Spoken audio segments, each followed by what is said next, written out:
যারা ৭৫-এ গণতন্ত্র হত্যা করে যাদের যাত্রা শুরু, বঙ্গবন্ধু পরিবারের রক্তস্রোত যারা বইয়ে দিয়েছে, তারা অভ্যন্তরে জাতীয় নেতাদের হত্যা করে তাদের গণতন্ত্র।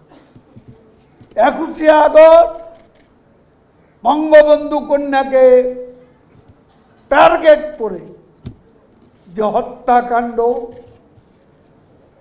গণতন্ত্র হত্যার আর এক ধারাবাহিক নজির।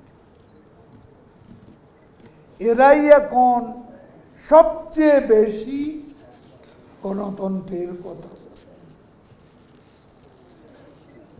নিজেরা বিপদে আছে, দেশকে বলে বিপদে আছে। বাংলাদেশ বিপদে নেই। শেখ হাসিনা যতক্ষণ আছে ইনশাআল্লাহ বাংলাদেশ তার যথাযথ উচ্চতায় অধিষ্ঠিত। বাংলাদেশ এতদিনে প্রমাণ হয়েছে, একজন মানুষ বাংলাদেশের স্ট্যাবিলিটির প্রতি। আমাদের স্ট্যাবিলিটি আজকে বাংলাদেশের নিরাপত্তা, আজকে শেখ হাসিনার হাতে গণতন্ত্র নিরাপদ, বাংলাদেশ নিরাপদ, আমাদের অর্থনীতি নিরাপদ, আমাদের ভাবমূর্তি নিরাপদ। এবং সেই জন্যই তিনি ৯৬ থেকে ২০০১ মাঝে ৫ বছর এক ষড়যন্ত্রমূলক নির্বাচনে তাকে হারানো হয়েছে। এরপর ২০০৯ থেকে তিনি আজ পর্যন্ত ২০২৪ সাল এ দীর্ঘ সময় ক্ষমতায় অধিষ্ঠিত আছে।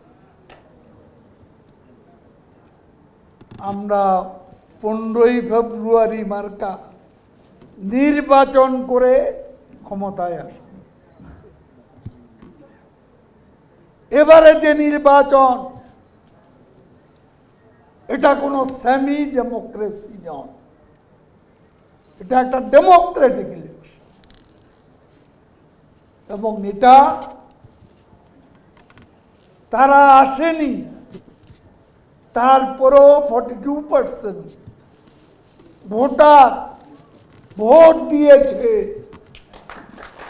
এটা অনেক উন্নত দেশেও এত লোক ভোটাধিকার প্রয়োগ করে কিনা সন্দেহ আছে। বাংলাদেশকে নিয়ে কথায় কথায় ফখরুল বলে মহাবিপদে। মহাবিপদে আছে বিএনপি। নেতা লন্ডনে, কর্মীরা হতাশ। কি করবে? হাল ধরার কেউ নেই। বিএনপি পথ হারা পথিকের মতো দিশেহারা। এই দলের ভবিষ্যৎ আছে বলে এই দলের কর্মীরাও বিশ্বাস করে। কাজে নিয়ে মাথা ব্যথার কোনো কারণ একটা আছে, এরা সাম্প্রদায়িক শক্তির ঠিকানা। এরা জঙ্গিবাদের পৃষ্ঠপোষক। এরা এদেশে অর্থ পাচার আর দুর্নীতির রাজা। কাজে এই অপশক্তিকে রুখতে হবে। এদেশের উন্নয়ন, এদেশের নিরাপত্তা, এদেশের গণতন্ত্র, আমাদের সার্বিক অগ্রগতির পথে প্রধান অন্তরায় হচ্ছে বিএনপি। এদেরকে প্রশ্রয় দেওয়া যাবে না, এদেরকে রুখতে হবে। বাংলাদেশকে আরো এগিয়ে নিয়ে যেতে এই অপশক্তিকে রুখতে হবে একসাথে। কৃষক লীগের প্রতিষ্ঠা বার্ষিকীতে এটাই আজকে আমাদের প্রত্যয় এবং শপথ। আমরা অপশক্তিকে রুখব, এটাই আমাদের অঙ্গীকার। জয় বাংলা, জয় বাংলা।